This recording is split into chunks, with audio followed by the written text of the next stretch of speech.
This is our answer. Next, fourth sum. Find the 19th term of an AP.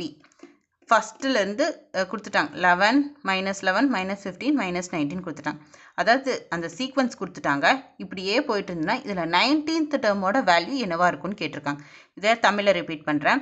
-11 -15 -19 etcetera என்ற கூட்டுத்தொடர் வரிசையின் 19வது உறுப்பை காண்க அப்படின்னு சொல்லியிருக்காங்க.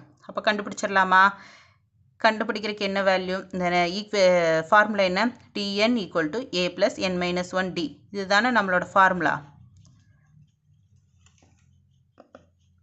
ஸோ 19th டேர்ம்னா என்ன? n = 19 அப்ளை பண்ணுறோம். அப்போ ஏபி என்ன கொடுத்துருக்காங்க? -11 -15 -19 இதை கொடுத்துட்டாங்க. அப்போ இதை வச்சு நம்ம ஏ வேல்யூ கண்டுபிடிச்சிடலாமா? திஸ் இஸ் அவர் ஏ 11 எழுதியாச்சு. அப்போ இதுக்கு இருக்கிற டிஃப்ரென்ஸ் கண்டுபிடிச்சா நமக்கு டி கிடச்சிருமா? ஸோ டி கிடச்சிருமா? ஸோ டி = என்ன? T2 - T1. அப்போ -15 - 11 என்ன வரும்? -15 + 11 = -4.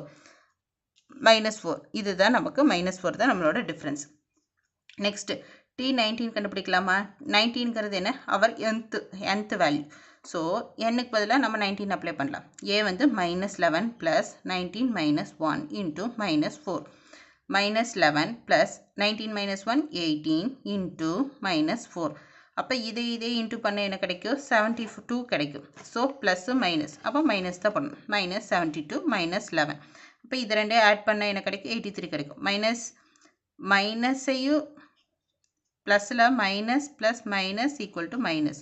ஸோ -83.